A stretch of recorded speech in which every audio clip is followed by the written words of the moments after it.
Waalaikumsalam. Kami dari kelompok 5 hendak mempresentasikan mengenai komunitas PAM. Perkenalkan, nama saya Cindy Octavia, absen 22. Saya absen 30. Saya sebagai Nadia dari absen 4. Saya Stefania Agra Ramadjani dari absen 31. Saya Christian Ramadjani Saputra dari absen 9. Saya boleh bekerja di absen 12. Nah, yang pertama kita akan membahas tentang apa itu rentan. Bisa dijelaskan, Mbak? Mas Galih, bisa dijelaskan apa itu rentan?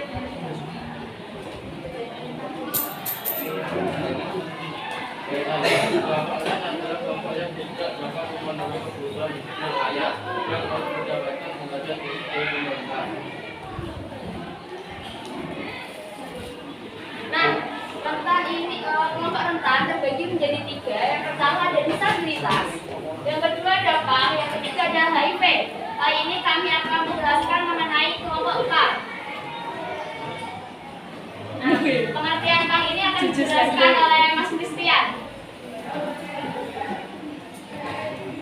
PAM adalah suatu ideologi tentang pemberontakan dan aksi perlawanan dengan berbagai macam karakter dari tiap anggota, sehingga membentuk sebuah kelompok untuk mendapatkan keamanan identitas sendiri dan ciri dari komunitas PAM. Nah, biasanya kan di pinggir-pinggir jalan itu kita sering melihat ya anak-anak, gerombolan anak-anak PAM.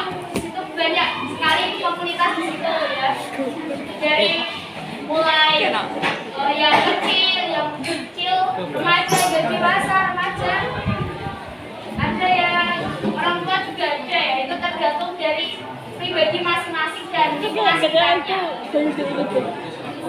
Selanjutnya ada jenis anak PAM yang akan dijelaskan oleh Mbak Stefania. Jenis-jenis anak PAM dibagi menjadi 3. 1. PAM hardcore, 2. Street PAM, dan yang ketiga ada PAM house elite.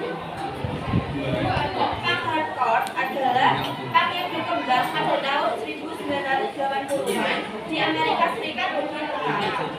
Musik dengan aliran punk rock dengan beat-beat yang cepat menjadi musik wajib bagi mereka.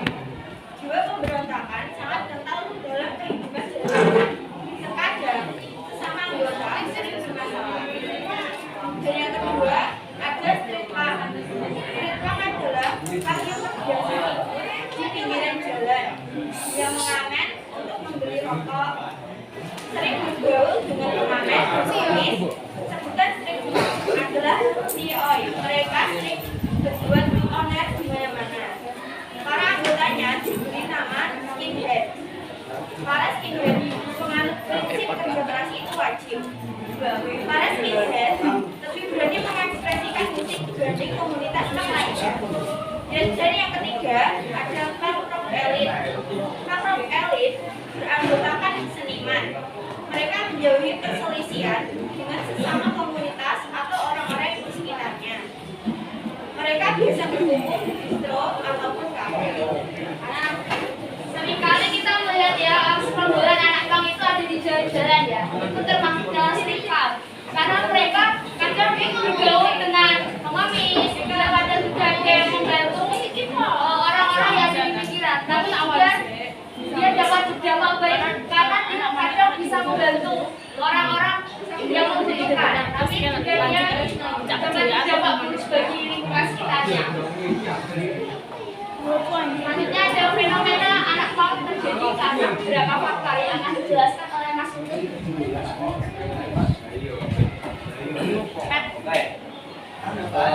Terbentuknya atau terjadinya anak PAM terjadi oleh beberapa faktor, yaitu oleh 3 faktor. Pertama, oleh pertemanan yang salah. Yang kedua, oleh kurangnya kasih sayang oleh orang tua. Dan yang terakhir karena kurangnya perhatian oleh pemerintah sekitar. Nah, selanjutnya ini ada pandangan masyarakat terhadap anak PAM. Banyak sekali pandangan dari sisi orang lain ya. Ada yang berpandangan bahwa PAM itu anaknya amburadul. Dia nggak berdampak baik bagi lingkungan sekitar, tapi juga ada pendapat bahwa PAM itu juga dapat sekitarnya. Nah, pandangan masyarakat ini akan dijelaskan oleh Mas Ruby.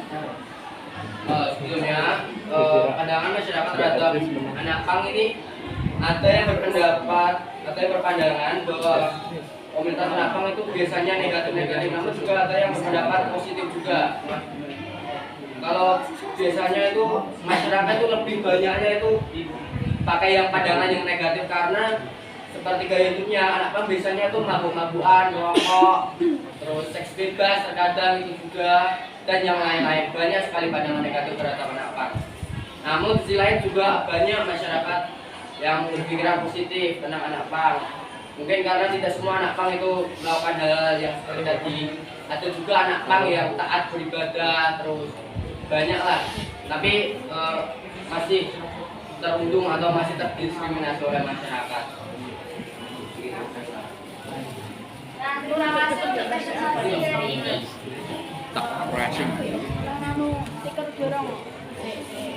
Terima kasih ya. Apabila ada yang ingin bertanya mengenai masalah kelompok pang ini, silakan. Silakan. Langsung jawab. Saya Zaki Asabari dari nomor 15. Kan anak pang ada apa namanya? Ada pengaruh baik dan pengaruh buruk kan. Ini perlu disingkirkan atau enggak? Kalau perlu disingkirkan apa ada solusinya? Terima kasih. Kan tadi sudah dijelaskan bahwa kelompok pang itu ada yang baik, ada yang berdampak buruk. Nah, Gini mas, ini kan tadi kan ada dampak baiknya kan, seperti di Citayam itu. Kalau Citayam Fashion Week itu kan rata-rata kan anak pang itu, tapi membawa dampak itu bisa membawa dampak negatif dan dampak tingginya. Gitu. Jadi ini perlu disingkirkan enggak? Kalau perlu disingkirkan tidaknya itu tergantung pemerintahnya. Nah, saat ini mungkin saya juga tidak lanjut dan tidak lanjuti. Kita memilih budaya anak pang yang baik gitu. Iya, kalau memang hingga saat ini masih banyak anak pang yang mengganggu masyarakat sampai misal menyebabkan keributan di suatu desa hingga desa tersebut hancur atau terbakar suatu desa gitu, itu harus ditindaklanjuti segera mungkin itu. Namun kalau anak pangnya desa-desa tidak sampai berdampak luas, lebih baik diamkan saja atau enggak direhabilitasi. Nah, biasanya kan kalau ada anak pang dikejar ada satpol pp yang ngapin itu. Nah itu nanti itu anak-anaknya itu dibawa ke tempat rehabilitas untuk direhabilitasi. Gitu. Biar anaknya bisa jadi lebih baik, bisa mendapat pendidikan yang layak dan banyak lagi. Mas, kalau yang udah direhabilitasi terus balik ke nakal lagi gimana? Tambah lagi sampai pokoknya anaknya itu sampai bisa sadar, sampai bisa sadar dan bisa berbuat lebih baik lagi, memperbaiki dirinya. Gitu, Mbak. Mau jadi anak apa, Mbak? Enggak, terima kasih nanti di rumah. Baik, terima kasih Mas dari Anda paham. Paham. Ada yang mau bertanya lagi? Ayo lagi. Ya, silakan.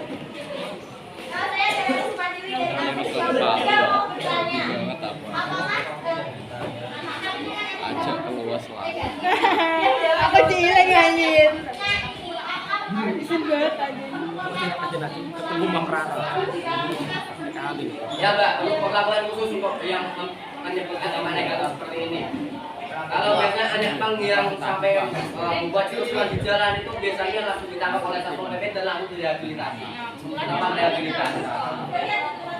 Ada tersendiri, coba dari Google atau dari Jawa gitu. semua daerah itu ada ini akan memiliki kebijakan masing-masing setiap daerah. Ya.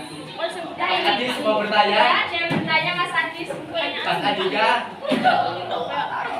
Baik, kalau masih ada yang mau bertanya lagi? Enggak. Mas Fajar mau bertanya? Enggak. Baik. Saya sarapan dulu.